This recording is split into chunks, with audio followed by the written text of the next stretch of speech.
मेरा रिश्ता पक्का हो गया और शादी की तैयारियां होने लगी। आसिम मेरी बेस्ट फ्रेंड का भाई था और बहुत ही खूबसूरत और हैंडसम सा लड़का था। और जिस बात ने मुझे सबसे ज्यादा मुतासिर किया था वो इसकी जॉब थी। ना जाने कितने सालों से आसिम दुबई में नौकरी कर रहा था। वो महीने का इतना कमाता था कि इसकी बहन भाई खूब अय्याशी कर रहे थे। मैं बहुत हसीन थी जिसकी वजह से मेरी दोस्त ने अपने भाई का रिश्ता मेरे लिए मांग लिया था। और मेरे घर वाले भी फौरन ही इस रिश्ते के लिए मान गए थे, क्योंकि आसिमा मेरी दोस्त होने के साथ साथ अब्बा की दूर के रिश्तेदारों में से भी थी। और अब्बा को अच्छी तरह मालूम था कि इनके हालात कैसे हैं। मेरा होने वाला शौहर चंद माह की छुट्टियां लेकर शादी के लिए पाकिस्तान आया था और इसके आने के कुछ दिन बाद ही हम दोनों की धूमधाम से शादी हो गई। मैंने सोच लिया था कि शादी की रात ही आसिम को अपनी मोहब्बत में पागल कर लूंगी कि वो मेरे बगैर एक पल भी गुजारने का ना सोच सकेगा और मैं भी इसके साथ दुबई चली जाऊंगी। शादी की रात जब आसिम कमरे में आया तो मुझे देखकर अपनी बहन की पसंदीदगी की दाद दिए बगैर ना रह सका।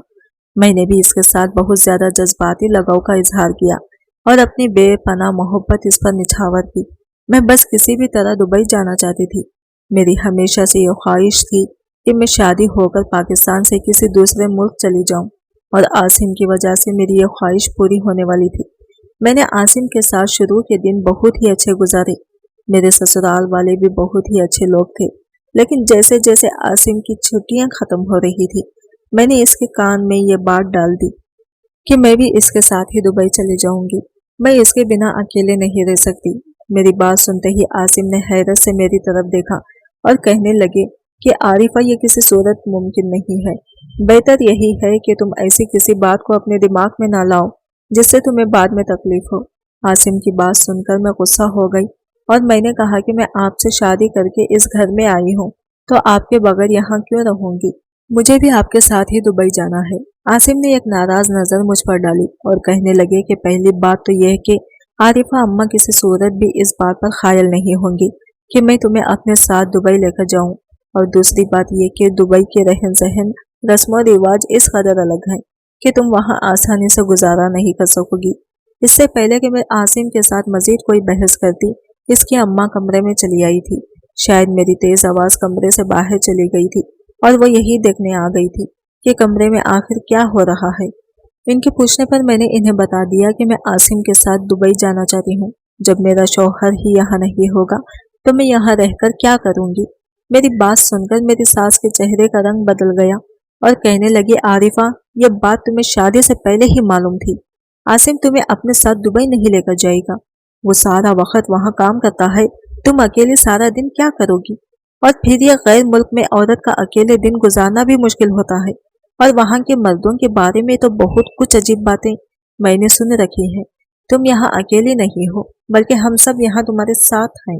मेरी सास की बातों और लहजे ने मुझे बार आवार करवा दिया था कि आसिम की मुझे साथ ना ले जाने की वजह वहाँ के लोग और वहाँ का माहौल नहीं, सबसे ज्यादा इनकी माँ को गुस्सा आया था, क्योंकि मेरे जाने की बात पर इनके चेहरे पर गुस्से से लाल छा गई थी। वो मुझे कहने लगी, तुम्हें भी इस तरह कुछ वक्त हमारे साथ आसिम के बगैर रहना होगा। मैंने अभी सोच लिया था कि मैं आसिम को मनाकर ही रहूंगी। मैं इनकी नई नवेली दुल्हन थी और मेरी मोहब्बत में तो इनको राजी होना ही था। यही सोचकर मैंने अपनी सास से बहस शुरू की और रात होते ही आसिम पर अपनी मोहब्बत निछावर करने लगी। आखिर में ये शादी मैंने दुबई जाने के लिए ही तो की थी, वरना मेरे लिए रिश्तों की कोई कमी ना थी। मैं खूबसूरत थी, जवान थी और मुझे बहुत आसानी से कोई अच्छा रिश्ता मिल सकता था। लेकिन दुबई की कशिश में पैसे ने मुझे आसिम से शादी पर मजबूर किया। आसिम के जाने में सिर्फ 10 दिन बाकी थे और इन 10 दिनों में मैंने इस पर पूरी तरह अपना जादू चलाया था और वो खुद मुझे अपने साथ ले जाने के लिए सारा इंतजाम कर रहा था। अपनी अम्मा को बताए बगैर जिस दिन आसिम और मुझे वापस दुबई जाना था, इसी दिन सुबह ही इसकी अम्मा ने इसको बताया कि वो मुझे अपने साथ लेकर जा रहा है। ये खबर इन पर बिजली की तरह गिरी थी। वो मेरी तरफ नफरत भरी नजरों से देखते हुए कहने लगी, बहुत चालाक हो तुम। कहा तो उन्होंने और भी बहुत कुछ, लेकिन मैंने इनकी किसी बात को सुनना भी गवारा नहीं किया था और अपने कमरे में जाकर पैकिंग शुरू कर दी थी। जब मुझे इनके साथ जाना था, अलबत्ता आसिम ही अपनी माँ के पास बैठा इनकी ख्वाहिश मंद कर रहा था। जब से मेरे जाने का जिक्र निकला था मैंने जिद पकड़ ली थी। मेरी दोस्त ने भी मुझसे बात करना बंद कर दी थी। इसे मुझसे ये उम्मीद हरगिज नहीं थी कि मैं शादी के बाद इतनी बदल जाऊंगी। मैंने भी इसके साथ रहना ही नहीं था, तो फिर वो कुछ भी कहती, क्या फर्क पड़ता था। सामान पैक करके जब मैं अपनी माँ को बताने के लिए इनकी अम्मा के कमरे में गई, अम्मा की आवाज पर दरवाजे के बाहर ही रुक गई। इनकी अम्मा को पता नहीं था कि इसके बारे में बात कर रही थी और ये कह रही थी कि तू जानता है वहाँ का क्या मसला है। तेरी बीवी जवान है, कम उम्र और खूबसूरत है, इसलिए मैं कह रही हूँ कि इसे सब कुछ बता दे, वहाँ के रिवाज कैसे होते हैं, और मैं क्यों नहीं चाहती कि तेरे साथ जाए, और अगर वहाँ तेरे बच्चे की पैदाइश हुई तो तू जानता है ना, वहाँ के रस्म रिवाज के मुताबिक ही तुझे सब कुछ करना पड़ेगा। आसिम सिर्फ अपनी माँ को यकीन दिला रहा था कि जब आरिफा हामिला होगी वो मुझे वापस भेज देगा। इनकी बात सुनकर मेरे तन बदन में आग लग गई थी। इनकी अम्मा ने अपने बेटे को अपनी बातों में फंसा ही लिया था। पता नहीं वो कौन सी रस्म रिवाज की बात कर रहे थे जिससे मेरी औलाद को परेशानी होती। मैं बिना आसिम को बुलाए वापस कमरे में लौट आई थी और मुंह बनाकर बिस्तर पर बैठ गई थी। आधे घंटे बाद आसिम कमरे में आए तो मुझे इस तरह बैठा देखकर कहने लगे कि अब क्या हुआ है, अब तो तुम मेरे साथ जा रही हो ना। मैं अपनी अम्मा को नाराज करके तुम्हें अपने साथ लेकर जा रहा हूँ। मैंने गुस्से में कहा, कोई एहसान कर रहे हैं, मैं आपकी बीवी हूँ, जहाँ आप रहेंगे मैं वही रहूंगी। लेकिन आप तो अभी से ही सोच कर बैठ गए हैं कि जैसे ही हमल ठहरेगा आप मुझे वापस भेजेंगे, जबकि इस वक्त तो मुझे आपकी सबसे ज्यादा जरूरत होगी आसिम। मैंने अपना सर पकड़ लिया और कहने लगी कि कुछ मजबूरियां होती हैं परदेश की वजह से, जिसकी वजह से इंसान को यह फैसला करना पड़ता है। पाकिस्तान और दुबई में बहुत फर्क है और वहाँ बच्चे की पैदाइश पर बहुत से मसाइल का सामना होगा, इसीलिए तुम्हें वापस भेजने की बात की। फ्लाइट में कुछ ही घंटे बाकी थे और मैं इसको नाराज करके आखिरी वक्त पर यह बाजी हारना नहीं चाहती थी, इसलिए खामोश हो गई। एक दफा मैं दुबई जाती तो दोबारा पलटकर वापस आने के बारे में कभी न सोचती। हमारी शाम की फ्लाइट थी। मैं आसिम के संग दुबई पहुंच चुकी थी और इनके बड़े से अपार्टमेंट में कदम रखकर मुझे खुशी का एहसास हो रहा था। ख्वाब था जो बचपन से मेरी आंखों में सजा हुआ था, आज पूरा हो गया था। मैं शादी होकर दुबई पहुंच गई थी। आसिम का मूड कुछ ठीक नहीं था, क्योंकि जब हम एयरपोर्ट के लिए घर से निकल रहे थे तो इनकी अम्मा सब हमसे बहुत ज्यादा नाराज थे, और यहाँ तक कि घर से निकलते वक्त इनकी अम्मा ने मुझे और आसिम को अपनी दुआओं के साये में भी रुखसत ना किया था। मुझे मालूम था कि एक दो दिन में खुद ही वो ठीक हो जाएंगी, इसलिए मैंने उन्हें इनके हाल पर छोड़ दिया और खुद अपने अपार्टमेंट की खिड़की से बाहर के नज़ारे करने लगी। ये दुबई का खूबसूरत शहर था जिसे देखकर मैं बुरी तरह इसके शहर में खो गई थी। मैंने सुन रखा था यहाँ बहुत ही ज्यादा खूबसूरत साहिल है और मैं अपने मर्द के साथ इन साहिलों पर जिंदगी की खूबसूरत लम्हात गुजारने की ख्वाहिशमंद थी। एक दो दिन में ही मुझे अंदाजा हो गया कि यहाँ की जिंदगी पाकिस्तानी जिंदगी से बहुत मुख्तलिफ है। हर चीज बिल्कुल अलग थी। शुरू के एक दो दिन हमने खाना बाहर से ऑर्डर किया तो वो भी मेरे लिए इतना मुख्तलिफ था कि मुझे यकनी वाला भी खाया ना गया। और 2 दिन बाद आसिम के अरबी बॉस ने हमें अपने घर खाने पर दावत देकर बुलाया तो मैं खुश हो गई। ये दुबई की मेरी पहली दावत थी और वो भी किसी अरबी के घर में। यहाँ के तौर तरीके देखना चाहती थी। मेरी सास बार बार कहती कि अरबी के रिवाज हमसे अलग है। मैं भी देखना चाहती थी कि यहाँ कौन से आसिम के बॉस हैं। उम्र मर्द में भला एक 27 या 28 साल का लड़का था, जवान, जिसे देखकर मैं हैरान हो गई थी। वो कनाडा से तालीम हासिल करके आया था, इसीलिए इसे अरबी के साथ इंग्लिश भी बहुत अच्छी आती थी और हमसे इस जबान में मुखातिब था। मैं पढ़ी लिखी थी, इसलिए मुझे भी काफ़ी अच्छी इंग्लिश आती थी। आसिम के बॉस रुहेल का घर नहीं बल्कि कोई महल था, जिसे देखकर मेरी आंखें खुली की खुली रह गई थी। हैरानी की बात तो ये थी कि रुहेल एक बहुत ही खुश अखलाक अरबी मर्द था, जिससे मिलकर मुझे बहुत खुशी हुई। अलबत्ता आसिम का रवैया इसके आगे बहुत झुका हुआ था, क्योंकि शायद आसिम इसका मुलाजिम था, लेकिन मैं इसे आम अंदाज में बात कर रही थी। रुहेल की फैमिली में कोई भी नहीं था, वो यहाँ अकेला रहता था। इसकी फैमिली दूसरे घर में रहती थी। वापसी पर रुहेल ने कहा कि अगर मुझे किसी भी तरह की मदद की जरूरत हो तो वह हाजिर होगा। ये सुनकर मुझे खुशी हुई कि वह आसिम के बॉस होने के बावजूद भी इस कदर खुश अखलाक था। घर वापस आकर मैंने भी आसिम के साथ रुहेल की काफी तारीफ की थी, लेकिन आसिम के कहने पे कि यहाँ के मर्दों में एक खास बात होती है जिसके बारे में तुम्हें अंदाजा नहीं है। मैं समझ नहीं सकी कि आसिम किस बारे में बात कर रहे हैं। मेरे दिलो दिमाग पर तो रुहेल और इसका महल छाया हुआ था और फिर 2 दिन बाद ही मेरे होश उड़ गई जब मुझे अंदाजा हुआ कि मुझे हमल ठहर गया है। अभी तो मुझे दुबई आए हुए हफ्ता भी नहीं हुआ था और इस खबर ने मुझ पर क़यामत ढा दी गई थी। मैं जानती थी कि जैसे ही ये बात मेरे शौहर को पता चलेगी वो मुझे पहली फुर्सत में ही वापस भेज देगा। मेरी बदलती हुई तबीयत मुझे बता रही थी कि खबर मैं ज्यादा दिन तक छुपा ना सकूंगी। इससे पहले ही मैं कुछ ऐसा चाहती थी कि इस बच्चे से जान छुड़वा लूं। इतनी जल्दी तो मेरा वापसी का हरगिज भी कोई इरादा नहीं था, लेकिन ना ही मुझे यहाँ कुछ मालूम था और ना ही कोई ऐसी जान पहचान या दोस्त जिससे मैं अपनी परेशानी बयान कर सकती।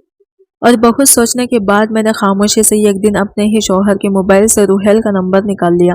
वो लड़का मुझे बहुत ही अच्छा लगा था और मुझे यकीन था कि इस मुश्किल में वो मेरा साथ देगा।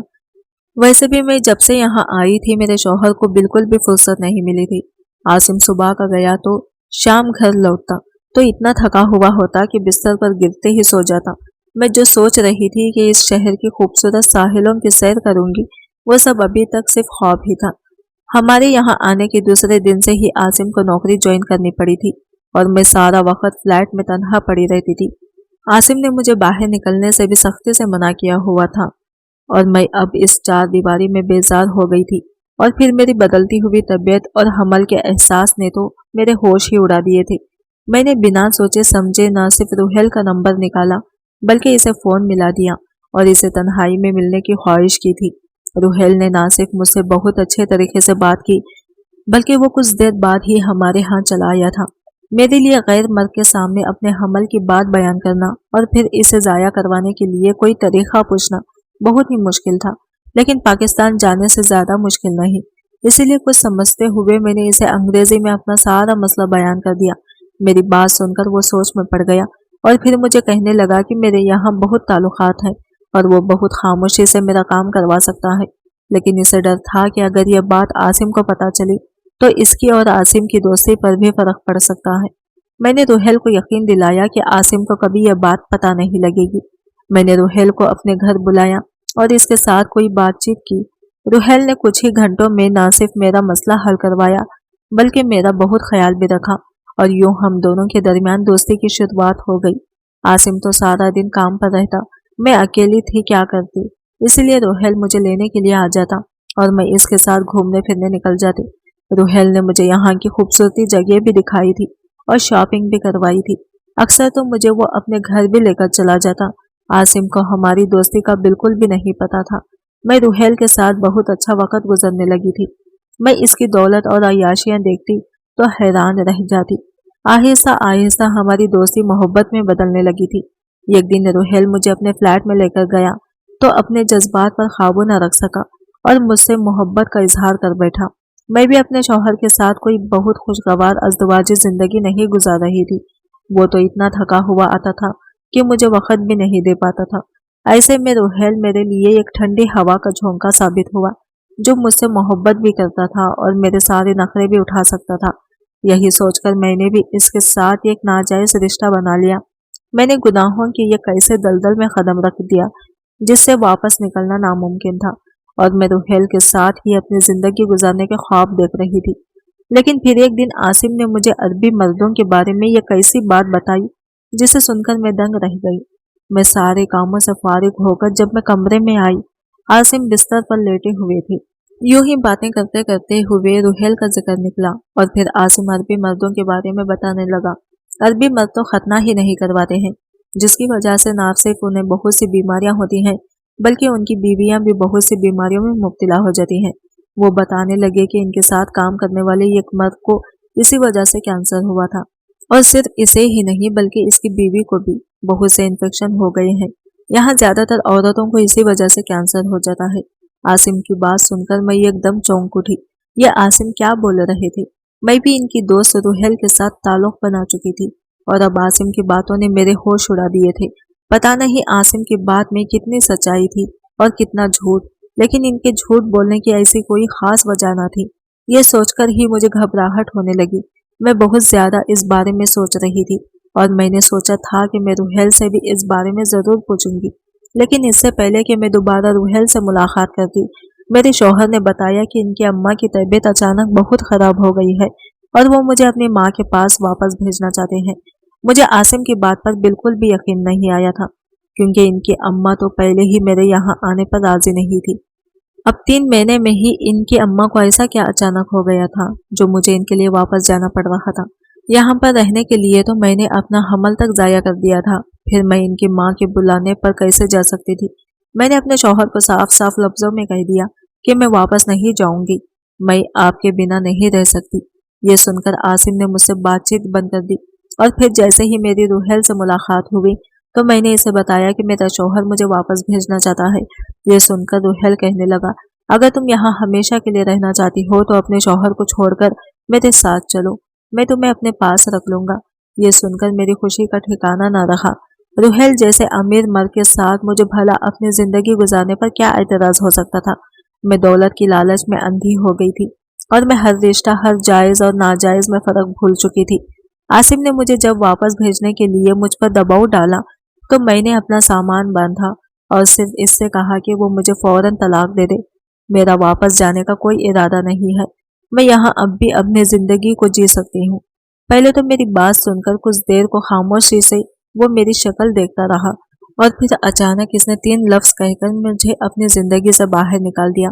मुझे नहीं लगता था वो इतने आसानी से मुझे तलाक देगा। आम हालात में कोई भी औरत के लिए इन लफ्जों को बर्दाश्त करना मुश्किल होता है, लेकिन मुझे तो एहसास ही नहीं था कि मैंने क्या कर दिया है। मैं खुशी खुशी अपने शौहर से तलाक लेकर रूहेल के साथ रहने लगी, और रूहेल ने मुझे अपने महल में रानी बनाकर रख दिया। मुझे और राहेल को एक साथ रहते हुए आधा महीना गुजर गया था, और इस आधे महीने में आसिम ने पलट कर भी मेरी तरफ नहीं देखा था। अक्सर ही मेरे पेट में बहुत ज्यादा तकलीफ रहती, और मुझे बार बार अपने शौहर की वो बात याद आती कि अरबी मर्दों के खतने नहीं होते। 2 महीने बाद रूहेल ने यह कहकर मुझे अपने घर से निकाल दिया कि मुझे अब अपने साथ नहीं रख सकता, क्योंकि इसके माँ बाप को मेरे बारे में मालूम हो गया है और वह इससे नाराज है। ये बात सुनकर मेरी रूह तक कांप उठी, और मैंने रूहेल से कहा कि मैं कहाँ जाऊंगी, तुमने तो मुझसे शादी तक नहीं की, मैं किसके आसरे पर अपनी जिंदगी गुजारूंगी। रूहेल कहने लगा, ये सब इसका मसला नहीं है, लेकिन अब मैं इसकी जरूरत नहीं रही। मैं जान गई थी कि रूहेल ने मुझे इस्तेमाल करके ये सारा खेल खेला था, इससे मुझसे कोई भी मोहब्बत नहीं थी। मैं वापस रोती हुई आसिम के पास आई तो आसिम ने मेरे मुंह की तरफ देखा और जान गया कि मुझ पर क्या क़यामत गुजर गई है। वो मुस्कुराकर कहने लगा कि मैंने तुम्हें समझाने की बहुत कोशिश की थी, मैंने तुम्हारी इज्जत के पर्दे का बहुत ख्याल रखा, इसीलिए मैं तुम्हें साफ लफ्जों में रूहेल से मिलने के लिए मना न कर सका। हमारे रिश्ते का भरम रखा था, लेकिन खतने की बात करके तुम्हारे दिल में यह बात जरूर डाल दी थी कि अरबी मर्दों से इनके साथ ताल्लुक कायम करना तुम्हारे लिए कितना मुश्किल हो सकता है, मगर तुम में अक्ल कहाँ थी और मेरी बात समझने के बजाय रूहेल के जाल में फंस गई। तुमने तो एक दफा मुझसे ये भी ना पूछा कि मैंने यह बात क्यों की या इसके पीछे क्या वजह है। मैं तुम्हें डराना चाहता था ताकि तुम अपना घर ना बर्बाद करो। मैं जान गया था कि तुम राहिल के साथ चोरी छुपे ताल्लुकात बनाने लगी हो। इस तरह दुबई आने के लिए तुमने जिद की थी, इसी तरह रूहेल के साथ जिंदगी गुजारने के लिए मुझे छोड़ दिया। अब मेरा तुम्हारे साथ कोई रिश्ता नहीं बन सकता। आसिम की बात सुनकर मैं हैरान रह गई थी। वाकई इसने मुझे रोकने के लिए यह बात जरूर की थी कि अरबी मर्दों के खतना नहीं होते और इसके नुकसानात औरत को भी होते हैं, लेकिन दरअसल यह बात इसने दबे लफ्जों में मुझे समझाने के लिए कही थी और इसका हकीकत से कोई ताल्लुक न था।